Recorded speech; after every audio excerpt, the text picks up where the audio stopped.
Hi, I'm Danny Ecker in for Lisa Leiter. In this Friday edition of Chicago Business Today, Steve Dahl's risky comeback. It's been more than 2 years since one of the most storied radio personalities in Windy City history has taken to the airwaves. But while many listeners anticipated the return of Steve Dahl to the FM dial, Dahl had other plans.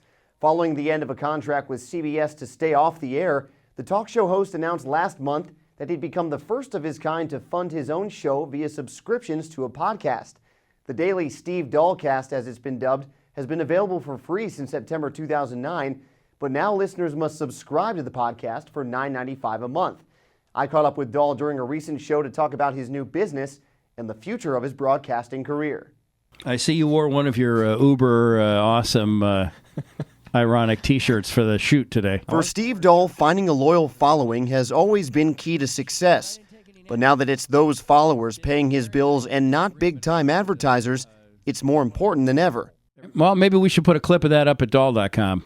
Dahl believes he can get 10,000 paid subscribers to his 90-minute show, which he produces from the basement of his Western Springs home with a crew of 5. As a free podcast, the show consistently attracted around 17,000 daily downloads, and in its first 2 subscription-based weeks, the numbers are already on the rise, which gives Dahl more confidence that he made the right move. Every day we get more people. There might have been some people that were holdouts or on the fence because, they never had to pay to listen to me before, but I think they miss me. So they're slowly but surely coming back. And the sticks with the... Dahl has seen some major changes in the Chicago media landscape during his more than 30-year broadcasting career, most recently the departure of high-priced personalities from struggling radio stations.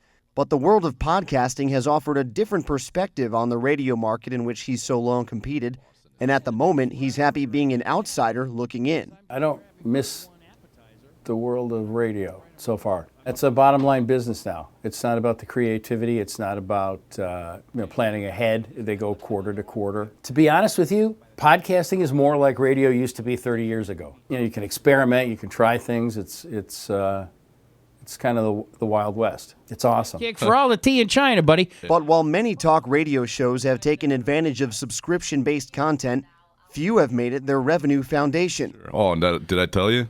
What? Today's show is brought to you by Townstone Financial. Really? Dahl says he may work in short plugs and a little product placement, but maintaining distance from advertisers, and the FCC for that matter, is one of the benefits of podcasting in the first place. It's fun to not have to worry about what a manager's going to say or what an advertiser's going to say. It's just me being me. I mean, I really do think that whole paradigm has shifted because you can't experiment on the radio anymore. There's no margin of error. We haven't had any flare-ups since. Good. So. And just as Dahl's brash style has carried over from his days in radio, so too does he hope his listeners will make the transition to paying for his personality. I'm just counting on the fact that they miss me, I guess. I think that there are other podcasts that are even more successful than mine who ultimately will have to change to some sort of subscription model because there's no other way to make it viable financially. So I feel that I'm a bit of a pioneer in that sense, and pioneers get the arrows and settlers get the land.